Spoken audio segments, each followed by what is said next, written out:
இயேசு கிறிஸ்துவின் ஈடு இணையற்ற நாமத்தினால் உங்கள் யாவருக்கும் இந்த காலை வேளையில் நன்றியையும் வாழ்த்தலையும் தெரிவித்துக் கொள்கிறேன். நான் உன்னை பெரிய ஜாதியாக்கி உன்னை ஆசீர்வதித்து உன் பெயரை பெருமைப்படுத்துவேன், நீ ஆசீர்வாதமாயிருப்பாய் என்று சொல்லி ஆதியாகமம் 12ஆம் அதிகாரம் 2வது வசனத்தில் நாம் வாசிக்கிறோம். எனக்கு அருமையான கர்த்தருடைய பிள்ளைகளே, நான் உன்னை ஆசீர்வதிப்பேன் என்று சொல்லி ஏசப்பா இந்த காலை வேளையில் உங்களை பார்த்து சொல்லுகிறாங்க.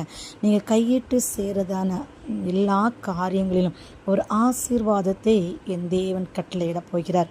ஒருவேளை இதுவரையும் நீங்கள் அந்த ஆசீர்வாதத்தை கண்டு கொள்ளவில்லை என்று சொன்னால், இன்றையிலிருந்து என் தேவன் உங்களை ஆசீர்வதித்து பெரிய ஜாதியாக்கி உங்கள் பெயரை பெருமைப்படுத்துவார். எதையும் குறித்து கவலைப்படாதீர்கள்.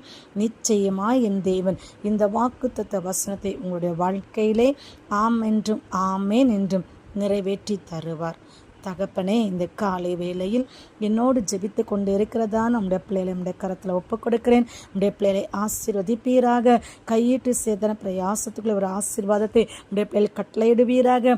நன்மையினால் நம்முடைய பிள்ளைகளை நீர் நிரப்பும்படியாக ஜெபிக்கிறேன். ஆமென். God bless you.